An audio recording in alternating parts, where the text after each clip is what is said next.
Kim Hughes, the former Australian captain, once said, "The baggy green sums up Australia the best. It sums up the mateship, the Anzac spirit and the refusal to take a backward step." So what is it about a baggy green that is revered so much in this country? Well, this next story will help you understand that.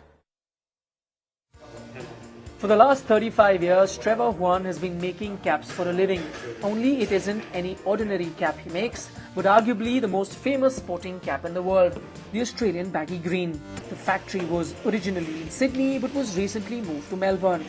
The entire process from cutting the cloth to putting the crest to stitching it all together and eventually giving it shape through steaming takes not more than 20 minutes.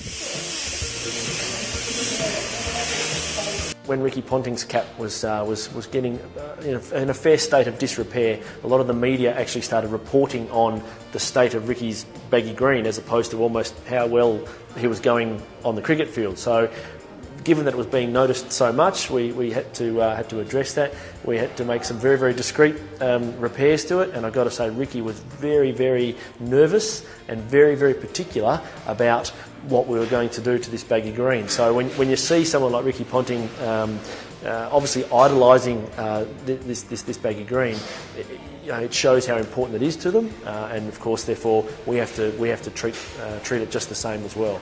While Albion Sports in Melbourne are the only people in the world who make these caps, the copyrights still remain with Cricket Australia, which means these cannot be sold or given away to anybody other than a cricketer who's played for Australia. It's amazing when they walk into the factory and said, and next minute they're looking at you, "Oh, you make cricket caps here, and do you make the baggy?" And we say yes. The next minute, "Is it all right? Can we get one?" If you play for Australia, not a problem.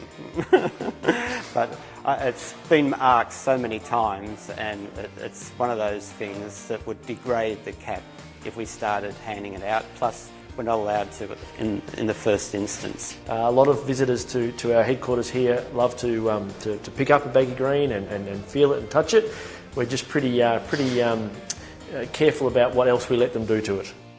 Forget about buying one of these.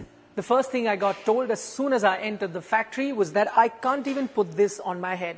That's how revered this cap is here in Australia. But then again, I at least got to hold one of these baggy greens, and that should be enough to turn most of you green with envy. In Melbourne, with camera person Gauri Prasad, Nikhil Naz for NDTV.